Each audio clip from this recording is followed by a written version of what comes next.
नमस्कार। मैं डॉक्टर कैलाशपति गोस्वामी, आचार्य हिंदी विभाग, डी विश्वनाथ महाविद्यालय सिवान। आज मैं कक्षा स्नातक प्रथम खंड हिंदी प्रतिष्ठान पत्र संख्या 2 पर चर्चा करने जा रहा हूँ। जैसा कि आप जानते हैं, इस पत्र में रीतिकालीन काव्य संग्रह प्रोफेसर विजयपाल सिंह संपादित पुस्तक है। उसमें घनानंद बिहारी आदि रीतिकालीन कवियों के कुछ चुनिंदा दोहों का अध्ययन करना है। इसी क्रम में आज मैं उस रीतिकालीन काव्य संग्रह के 6ठे, 7वें, 8वें, 9वें और 10वें दोहों पर चर्चा करूँगा। इसके पूर्व की कक्षा में प्रथम 5 दोहों का पाठ और उसका भावार्थ प्रस्तुत किया गया है। यह जो 6ठा दोहा है, यह है जोग जुगति सिखये सबे मनो महामुनि मैन चाहत पिय अद्वैतता काननु सेवत नैन। जैसा कि हम जानते हैं, सभी जानते हैं, रीतिकालीन काव्य में और कवियों में बिहारी का स्थान सर्वोपरि है। इन्होंने नायक नायिका के संबंधों का, रूप सौंदर्य का बड़ा ही प्रभावोत्पादक ढंग से वर्णन किया है। इस दोहे में सखियां परिहास करती हैं। समवयस्क सखियां, युवतियां आपस में जिस तरह से परिहास करती हैं, हंसी ठिठोली करती हैं, उसी क्रम में कहा गया है कि नयन रूपी तेरे योगी श्रवण रूपी वन का सेवन करने लगे हैं। मानो मदन रूपी महायोगी के द्वारा योग,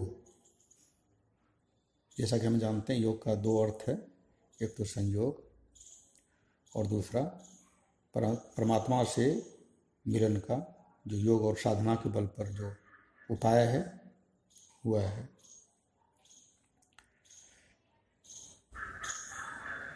मदन रूपी महायोग के द्वारा योग एवं इनकी शोभा पर रीझ कर नायक सदैव तेरे सामने उपस्थित रहेगा।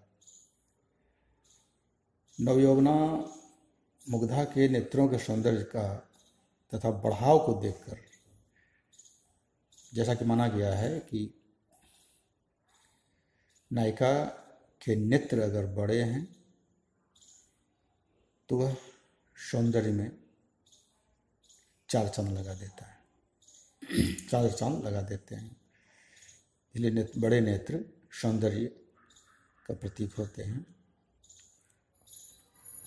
उनकी प्रशंसा करते हुए परिहास करती है कि अब तेरे नयन रूपी योगी मनोमदन रूपी महायोगी के द्वारा योग की सब शक्तियाँ सिखाए हुए और शोभा पर रीझ कर नायक सदैव तेरे सामने उपस्थित रहेगा। जुगति मतलब योग जुगति, योग मतलब संयोग, योग, और जुगति जुगाड़, उपाय। तो इस तरह से नेत्रों की सुंदरता का वर्णन किया गया है। दूसरा है अनियारे दीर्घ दृगनु कितीन तरुणी समान वह चितवनी और एक कछु जिन्हीं बस होत सुजान। यह तरण है कि बाह्य सौंदर्य में तो संसार की अनेक वस्तुएं एक जैसी जान पड़ती हैं, पर सुजान लोग जो विशेषज्ञ हैं, प्रेमी हैं, जिनमें कोई विशेष आंतरिक भाव होता है, उसी से अनुरक्त होते हैं। जैसे बड़े तथा कोरदार नैनों वाली अनेक स्त्रियां संसार में हैं, पर सभी लोग अनुरक्त नहीं होते, इसलिए उन्हें तो अनुरक्त करने की वाली एक विशेष प्रकार की चितवन होती है जो किसी नायिका की आंखों में होती है। अनियारी मतलब कोरदार तथा दीर्घों में कितनी तरुणियाँ एक ही सी हैं, मतलब बड़े नेत्रों वाली, कोरदार नेत्रों वाली, दीर्घों वाली अनेक तरुणियाँ हैं, परंतु सबकी चितवनें एक सी नहीं होती। वह चितवन कुछ और ही किसी विशेष प्रकार की और किसी में होती है, जिससे सुजान अर्थात गुणीजन, शुद्धिजन, प्रेमी वशीभूत होते हैं।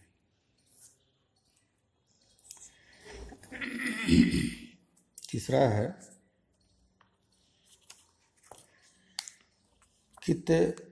तियकित कम नीति पढ़ी बिनु जिहि भव कमान चलचित बेझें चुकती नहीं बंक विलोकनि बान। अर्थात हे स्त्री, हे नायिका, हे विलक्षण, कमनेति कहाँ पड़ी है कि भाव के बिना ज्या की कमान तिरछी चितवन के बाण से चल चित्त के लक्ष्य पर तू संधान में चुकती नहीं। कहने का मतलब कि नायिका की कमनेति में विलक्षणता यह है, यद्यपि जैसा कि हम जानते हैं बिना ज्या की कमान काम नहीं करती, लेकिन यहाँ नायिका की भाव जो कमान है वह बिना ज्या के ही कमान से काम ले लेती है। तिरछा बाण ठीक लक्ष्य पर नहीं पहुंचता, पर उसकी तिरछी चितवन ही का बाण पूरा काम कर लेता है। और चंचल लक्ष्य पर निशाना ठीक नहीं लगता, पर वह संसार में सबसे चंचल पदार्थ चित्त को भी बेध लेती है। अर्थात वह इतनी सुंदर है, उनकी चितवन, उनकी आंखें इतनी सुंदर है कि कोई भी किसी भी चित्त को आसानी से बेध लेती है बिना ज्या की कमान के द्वारा, अपने नेत्रों की कमान के द्वारा। अगला है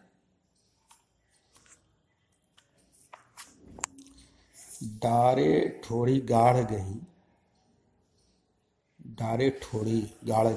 नैन बटोही मारी चिलक चौंद में रूप ठग हाँसी फांसी डारी। ठोड़ी जैसा कि हम जानते हैं ठुड्डी, कुछ लोग दाढ़ी भी कहते हैं। ठुड्डी मुंह के नीचे का भाग जहाँ सुंदरता को चार चांद लगाने वाली एक छोटा सा गड्ढा होता है, छोटी सी गहरी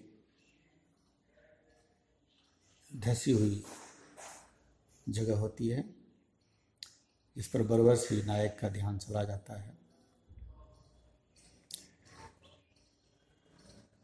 अर्थ है, अवतरण है कि नायक के नेत्र नायिका के शरीर की शोभा देखते देखते मोहित होकर उसकी ठुड्डी के गड्ढे में पड़ गए हैं।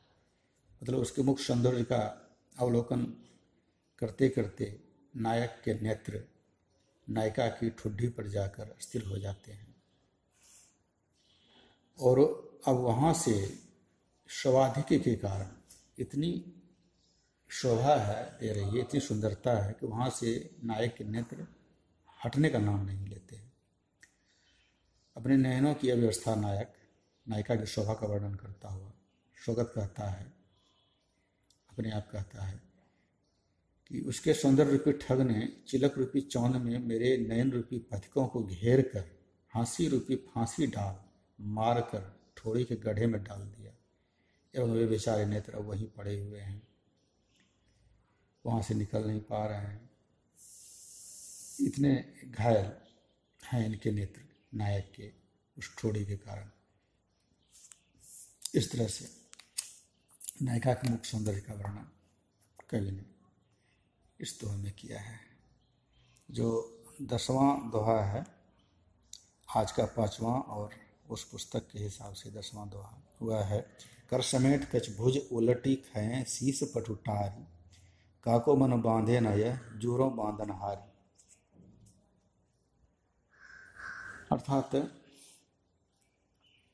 नायिका के जुड़ा बांधते समय की मनोहारिणी चेष्टा देखकर नायक अपने आप कहता है, नायक का कथन है, जैसा कि हम जानते हैं सुंदर नायिका, सुंदर स्त्री अपने जुड़े को जब बांधती है तो दोनों हाथ की सहायता से अपने सर के पीछे हाथ ले जाती है, पल्लू को हटाती है, फिर जुड़ा बांधने का काम करती है। ये जो हाथ उठाकर पीछे ले जाकर जोड़े बांधने का काम करती है, यह जो हाव भाव है और यह जो शरीर की आकृति है नायिका के रूप सौंदर्य को और बढ़ा देती है। अर्थ है कि भुजाओं को पीछे की ओर उल्टे हाथों से बालों को समेट और पखड़ों, भुजमूलों पर सिर का वस्त्र टालकर यानी हटाकर यह जोड़ा बांधने वाली किसका मन नहीं बांधती, अर्थात किसको आकर्षित नहीं करती। खास करके सुजान लोग तो उसी के वशीभूत हो जाते हैं, सब कुछ अपना न्यौछावर करने के लिए तैयार हो जाते हैं। इतनी सुंदर नायिका और उसके हाव भाव, उसकी चेष्टाएं, उसके रूप सौंदर्य आदि हैं कि कोई भी बरबस मंत्रमुग्ध हो देखता रह जाता है और उसका शिकार हो जाता है। इस प्रकार बिहारी अपने काव्य के माध्यम से नायिका के रूप सौंदर्य का वर्णन करते हैं। शेष अगली कक्षा में फिर चर्चा होगी। धन्यवाद।